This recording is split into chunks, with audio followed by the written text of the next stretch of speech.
Bwana, mambo vipi? Karibu sana wewe mwana michezo, lakini pia wewe mpenda soka, lakini nikukumbusha tu kwamba ndio tabia channel hii kwa mara ya kwanza basi umepitwa na habari nyingi sana za kimichezo. Sasa cha kukifanya ili usiendelee kupitwa, ndio kufanya jambo rahisi kabisa kufanya ni kubonyeza maneno mekundu yanayosomeka kama subscribe chini ya video hii, utabonyeza alama ya kengele, na kufanya hayo basi wewe utakuwa ni mwanafamilia wa channel yako pendwa kabisa ya kimichezo Bongo Sports. Lakini pia unaweza ukacomment chini ya video hii na ukatuambia unaitazama taarifa hii ya kimichezo ukiwa unatokea mkoa gani. Pia bwana, ule wakati ambao mashabiki wa vilabu mbalimbali wanakuwa wameusubiria basi ni wakati huu wa usajili bwana. Wakati muda wa usajili umeshawadia na vilabu vinaendelea kushusha nondo siku baada ya siku bwana. Klabu ya Yanga na kijana wetu hapa nyumbani sio mwingine ni Faisal Salum.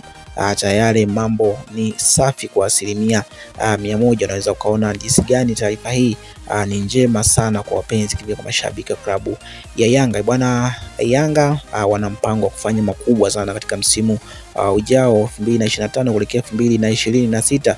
Hii inawafanya kuwachukua vijana kama hawa wenye uwezo ambao wamechezea pia katika klabu hiyo kabla ya kuondoka kujiunga na klabu ya Azam. Unaweza ukaona ni jinsi gani klabu ya Yanga inapokuja swala zima la usajili basi wamekuwa na auxiliaries mkubwa kitofauti kabisa bwana.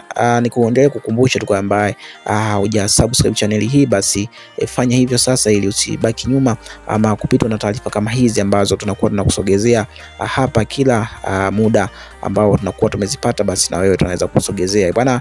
Mimi nikushukuru kwa wewe ambaye ulikuwa na mimi mwanzo mpaka mwisho, na asante kwa kunisikiliza.